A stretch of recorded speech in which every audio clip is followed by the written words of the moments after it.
mga boss, papunta tayo ng Tanawan, Batangas, ano? Mayroong sa tayong customer doon na gagawin. Ang problema niya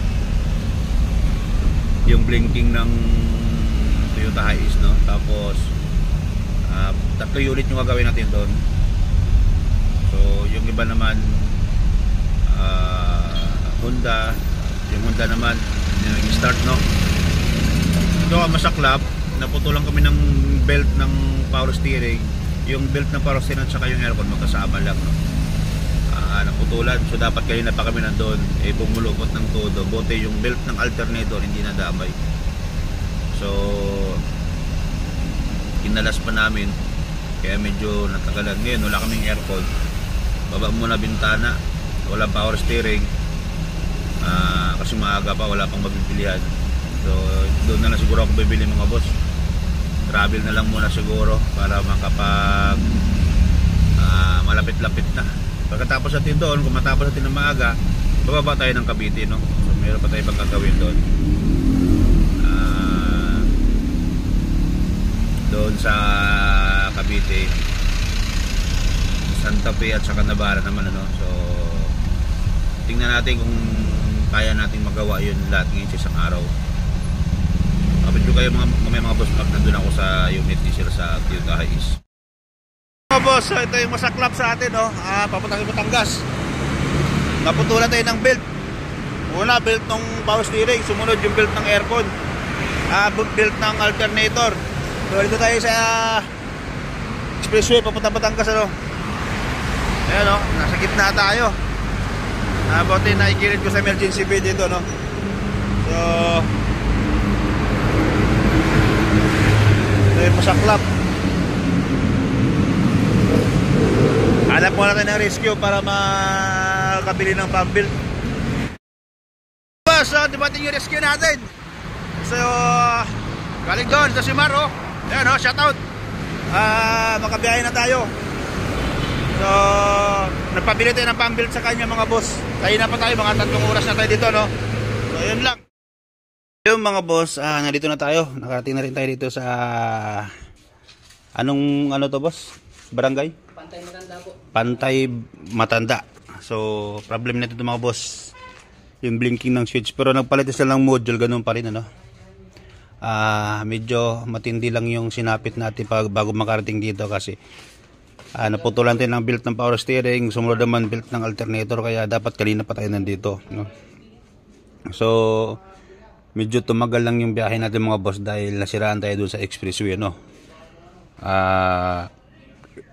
So ito, troubleshoot muna natin to. Tingnan natin kung anong ginawa, kasi nag-testing sa ng module, ganun pa rin. So update ko kayo. Buksan ko muna itong upuan, tapos dito. Ayun, mga boss, so ito na, nabaklas na natin. Check natin siya. Ayan, nabiblink na siya. Ngayon, gumagana yan. Ano? Gumagana yan, no? Pag namatay yan, nabiblink na. So yun muna isasolve natin. Troubleshoot ko muna, no? Yun, mga boss, ano? So kinalas ko muna yung module, kasi dati palit sila ng module na ganito 38, ganun pa rin, no? Pero yung itong module nyo, tinisting doon sa isa, kapares na year model at kapares yung part number, gumana, no? So nagpalit na pala ng pressure switch ito, ganun pa rin. Tapos yung compressor daw, yun daw gustong papalitan. Pero walang problema sa compressor ito, mga boss, ano? Ito, troubleshoot muna natin yung wiring na nanggagaling dito papunta dito sa module niya, kasi yun po yung nagkaroon ng problema. Kapag hindi nakipag-communicate ito papunta sa module, magbiblink po yung aircon switch niya. So protection po yun, mga boss, na para hindi magkaroon ng error yung module naman to ECU. So ganun po yung function niya. Ngayon, yung kapag ang iba dyan nirerekta nila, magiging problema dyan tuwing pagbukas mo sa makina or pag on pa lang sa susi, hindi pa naka-under yung makina, naka high speed na kagad yung fan. So yun po yung pinakapangit doon kapag nakarekta, no? Depende po dun sa mga manggagawa at dun sa mga may-ari kung pumapayag silang ganun. So troubleshoot ko muna. Continuity muna tayo. Titingnan natin kung mayroong putol to na connection papunta dito. Kapag okay naman, tingnan natin yung program. So update ko kayo, check ko lang muna to. So mga boss, ito nakakunik yung test probe natin dito sa kabila papunta doon. Tapos ito dito. So chinik na natin yan isa-isa. Alam ko ito yan, yan oh. So yan yung continuity niya doon sa kabila. Yan. So meron yun kabilaan troubleshoot tayo, tapos scan natin, try natin kung makikita pa siya, scan, reset natin. Okay. So yung mga boss, so okay na, check natin na troubleshoot na natin so na-reset natin sa scan doon. Medyo malabo camera ko. Yan, start natin. So titingnan natin kung hindi na ito magbi-blink yung isi-switch nya. Start. Tigas ayun. So start. Tingnan natin kung hindi na ito mag-blink. Para saan ito mga switch na ito, sir? Tingnan natin kung nakachamba. Yun na.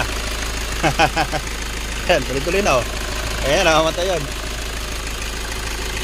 So hindi sila module, hindi sila compressor, hindi sila pressure switch, no? So yung ibang technician mga boss na tumingin dito, papalitan daw halos lahat. So sa atin, troubleshoot lang sa wiring, tapos reset sa scan program. So yun lang.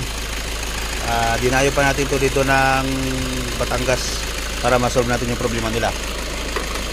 So yan, no? Panglima na tayong gumawa. Ngayon nagagawin natin mga boss, road test natin to. Charge ko muna ng freon, tapos road test natin.